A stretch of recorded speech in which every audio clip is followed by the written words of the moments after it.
Up next, we would like to invite Professor Chen Guanghua from the University of Hong Kong, Managing Director of Hong Kong Quantum AI Lab and co-founder of Hong Kong X-Tech startup platform. Professor Chen will talk about AI plus quantum simulation. Please welcome Professor Chen.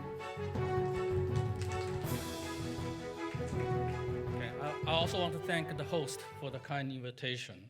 Before I start, Professor Chen, in her talk, mentioned Richard Feynman. Okay. I remember many years ago, okay, I wanted to go to US to continue my study. Okay. I didn't know which school I should apply. A friend of mine says, Rich Feynman was at Caltech at the time. And in fact, when I was studying, I was in physics. Okay? So I read all his lecture books.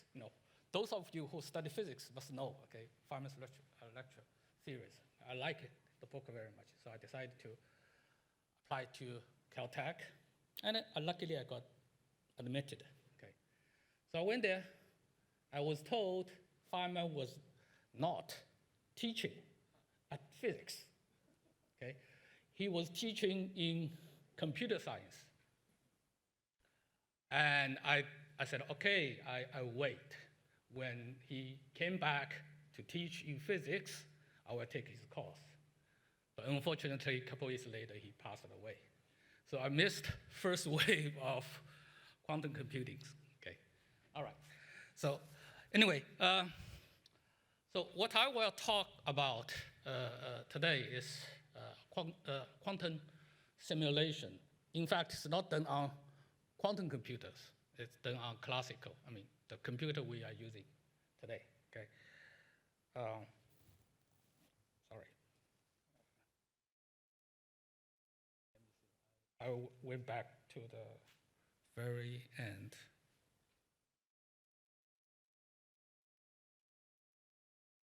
How can I go up? Okay, the next one. Which one? Oh, okay, okay. No, this one I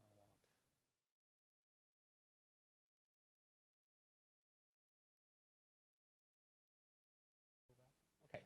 Okay, thank you. Right. So, in fact, this quantum simulation started right after the establishment of quantum mechanics. Okay. In fact, this was the beginning of quantum simulation. Paul Dirac, a physicist, okay, who actually discovered, in a way, antimatters. Okay, so we have electron, anti-electrons, okay, and positron, which is when two collide, they disappeared, just become light. Okay, so in fact, he found this out. Okay, what he did, he combined quantum mechanics and Einstein's relativity theory, and he derived there should be antimatters. And a couple years later, it was discovered experimentally. Okay, and in 1920, he declared, okay, all the laws about chemistry, most of physics, certainly material science, engineering, and biology, okay, have been discovered. Okay, the only problem was the equations. These equations are too difficult to solve. Okay, all right, but this marked the beginning of quantum simulation. But nowadays, we actually, the situation changed a lot. We solve these equations, okay, on computers. Okay. Now, so what was this equation he was talking about? Okay, this is a Schrödinger equation. Okay, the most important equation in quantum mechanics. Okay, it contains everything you see, your touch. Okay, and if you can solve this equations, okay, very simple, looks very simple. Okay, and you know everything.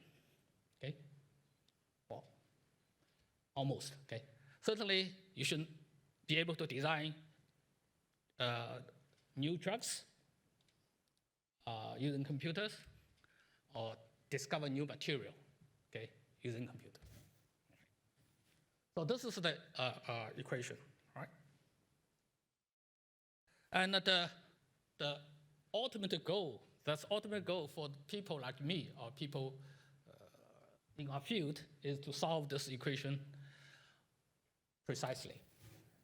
Okay? So this is the sort of the holy grail for people, okay, in this field, the research in this field. Okay? So that's what we want to do. If we can do this, now we can indeed discover new material, design new material, or design new drugs, use computer only. Okay? Because it contains all the information you need to know. Okay? All right. So indeed, people tried to do this. Okay. The first company, in fact,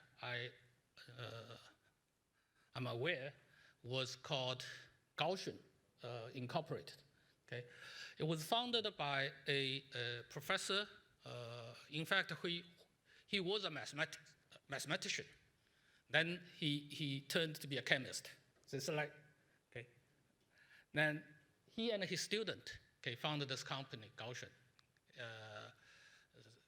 John Popple. Okay. Eventually, John Popple won the Nobel Prize. Okay. I think it's in 1998. Okay. Then the second person tried to do this is Martin Karplus, a professor at Harvard University at the time. Okay. He and his student and postdoc started this company. I think it's biosimulation, something like this. Okay. And eventually, they are quite successful. They actually use it to design new drugs. Okay? Eventually, his company merged with other startups, and this company eventually listed. Okay? He won the Nobel Prize eventually, Martin Karplus. Okay? I think it was 2018 or something like this. Okay? He won the prize. The third company I knew was founded by Bill Goddard. Okay? The reason why I know about this, he was my supervisor. Okay? So he and his student and postdoc started this company called Biograph. Okay? And eventually, his company merged with that of Martin Karplus and others. They got listed. Okay? And at the time, okay, he also tried another effort. He tried to design material, okay, instead of discover new drugs, okay, design, looking for drugs. Okay. But he never really succeeded. Okay. But now I think time maybe is ripe, okay, for actually design, discover new material on computer. Okay. I will tell you why. Okay. And in fact, he and Bill Goddard and Rich Fresner in 1991, they started another company called Schrödinger. Okay, if you invest in biosphere, okay, you may know about this. Okay, this one actually took almost 30 years. Okay, and they are listed now. I think its value is about $2 billion. Okay, it was listed I think last year. All right. Now this one again, it's for drug discovery, not for material. Okay, discover new material. Okay. But today I want to tell you, I think it's ready for new material. Okay. All right. Now the problem why Dirac said that this equation is too difficult. Okay, it's a many-body problem. Okay, it's more than one body. Many-body problem is intrinsically difficult in every field. Okay, So it's a many-body problem, the Schrödinger equation. You have many, many particles, okay, in the field. Okay. Now, actually, we are talking, if you look at really the material, you have how many? 10 to the 23 number of particles, okay, atoms and molecules. That's very difficult, right? Let alone even, hundreds of quantum particle, okay, Schrödinger equation is very difficult to solve, okay? But there was a breakthrough, okay, in 1965. Okay. This Walter Kohn, okay, and I think at the time his postdoc, Hohenberg, they actually discovered a very interesting property of quantum system. Okay, for instance, if you want to know, a property of a molecule, let's say any molecule. Okay, now Schrödinger tells us you need to know its many-body wave function, which is a very complex mathematical entity. Okay, so many dimension. They found actually you don't. All you need to know is a function of XYZ, which is the density. Density of this quantum particle, function of XYZ, then in principle, you know everything. All the information is encoded in these three-dimensional functions. Okay? That was really wonderful. And a year later, they formulate not Hohenberg, this time is Kohn, and another postdoc, him, Xiang. Actually, Xiang was from Hong Kong. Okay, now they came up with this famous Kohn-Xiang theory, okay, equation. It's very simple, okay, simple differential equation. If you talk to a mathematician, very simple. And this is it. Many-body problem becomes one-body problem, which is very easy to solve. Okay, in our computer, it's very, very easy to solve. Okay, and of course there is a catch. So what was the catch? The catch was there is this potential, this function. Again, it's XYZ. It's not too complicated, but this function, this potential, is unknown. Nobody knows. Okay, so that's the problem. Okay, all right. By the way, because of his work, he was again awarded Nobel Prize in 1998, shared with John Popper, okay, because of his contribution to this field called density functional theory. Okay, all right.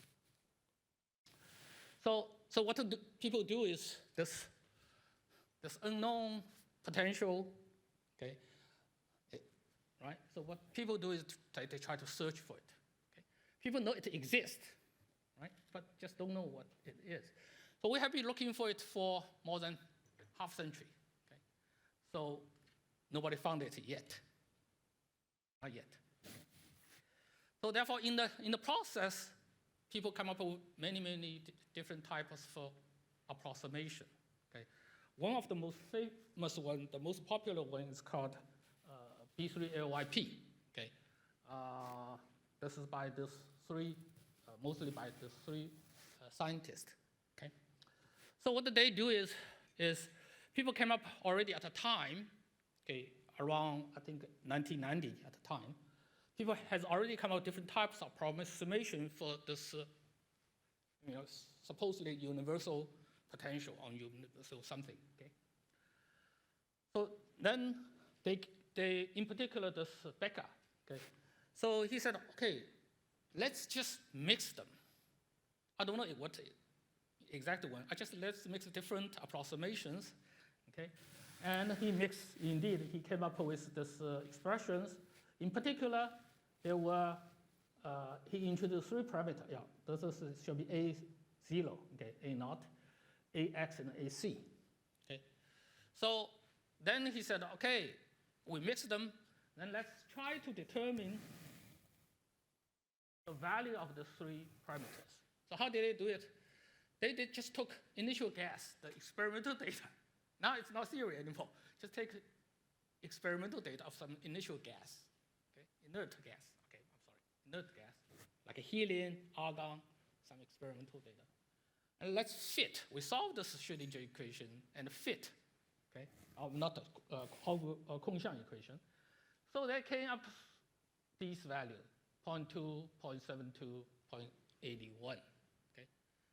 And then said, okay, they are good for inert gas, helium, argon. Let's just assume they're good for everything. That's it. And it turns out it's amazingly successful. So this is the most popular one. Okay, all right.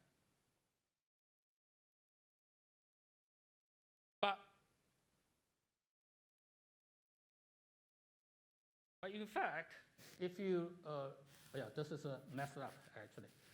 If you can, in fact, you can rigorously prove they should not be. They should be, the values A0, AX, SC should be different for different systems. Okay? So now this is what we did. Okay? In 2014, we published a paper. Okay? Basically, 2004, almost 20 years ago, we said it should be different for different systems. Okay? So how do we do this? We use machine learning to do this. Well, at the time, we used a very simple machine learning model. And indeed, we improved. We did better than B3YP. Right? And, okay, so that's what we did.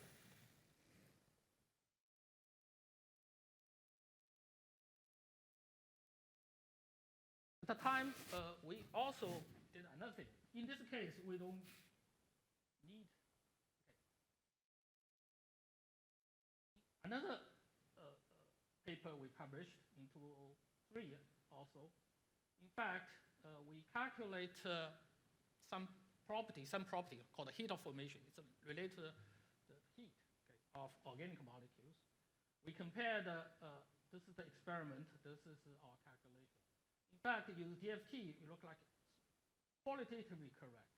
But if they were to agree exactly, they should fall in on this diagonal line. Exactly. Okay? All right. So they are not, but again, we use machine learning. Actually, we can correct it. And just use few experiments, not like right now we're talking about deep learning. You use millions data. We don't. Just a couple hundred data. Okay? So the take-home message is you can either, if you use machine learning in principle, you can either fundamentally improve this effective potential without any experimental data, or you use a little bit of experimental data. You can actually improve accuracy, okay, of this drastically, okay, solving the Schrödinger equation drastically. I guess I have to hurry up. I skipped this. Okay. But there is still a problem because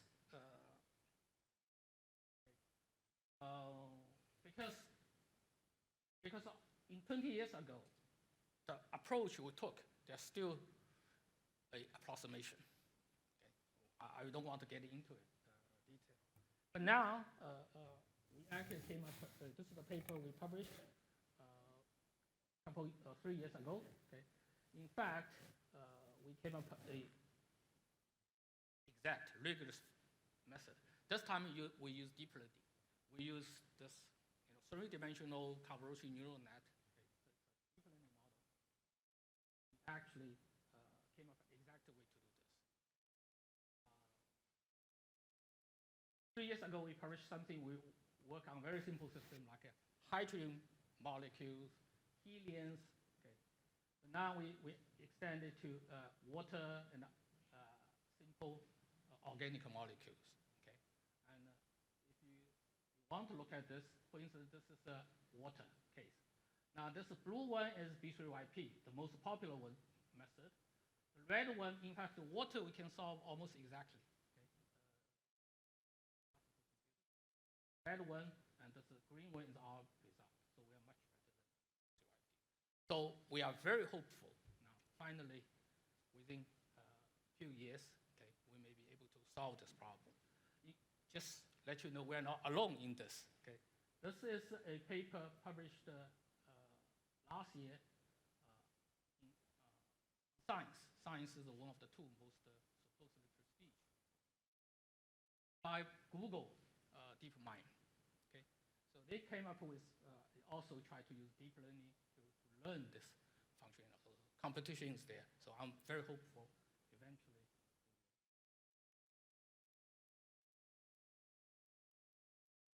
So I think my time's up.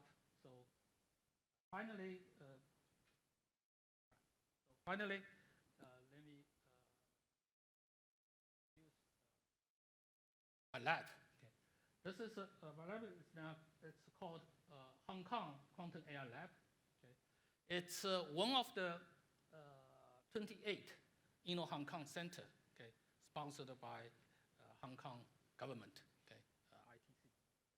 So in this lab, we combine quantum mechanics, okay, quantum physics, and artificial AI to solve problem in particular in material science. Thank you very much. Thank you very much, Professor Chen. Thank you.